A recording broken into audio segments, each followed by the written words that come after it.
ఒక్క ఓటు చరిత్రగతిని మారుస్తుంది.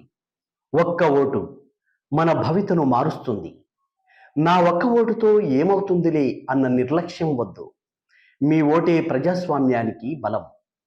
ఓటు హక్కు వినియోగించుకోకుండా మంచి భవిష్యత్తు గురించి ఎలా ఊహిస్తాం?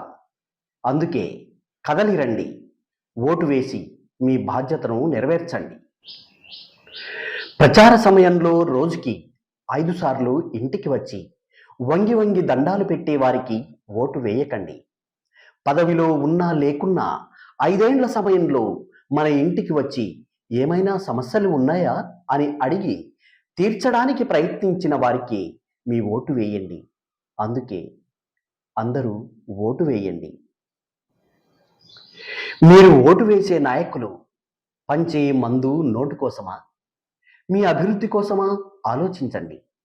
ఓటు అనే ఆయుధంతో డబ్బులు పంచి మిద్దెలు కట్టుకునే నాయకుల ఆగడాలకి అడ్డుకట్టలు వేద్దాం.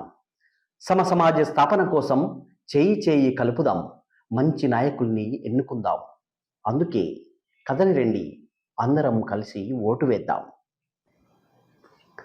శాసనం ద్వారా నిర్మితమైన భారత రాజ్యాంగం పట్ల నిజమైన విశ్వాసం, విధేయతను చూపుతానని, దేశ సార్వభౌమాధికారాన్ని సమగ్రతను కాపాడటానికి ఒక ఓటరుగా నా కర్తవ్యమైన ఓటును శ్రద్ధతో, అంతఃకరణ శుద్ధితో, భయం గాని, పక్షపాతం గాని, రాగద్వేషాలు గాని లేకుండా నోటుకు, మద్యానికి, కులానికి, మతానికి, సంక్షేమ పథకాల ఎరకి లోను కాకుండా వివేచన, విచక్షణ జ్ఞానంతో రాజ్యాంగం నాకు కల్పించిన అద్భుతమైన అవకాశం అయినటువంటి ఓటు హక్కును 13/5/2024 సోమవారం రోజున వినియోగించుకుంటానని భారత రాజ్యాంగం మీద త్రికరణ శుద్ధిగా ప్రమాణం చేస్తున్నాను.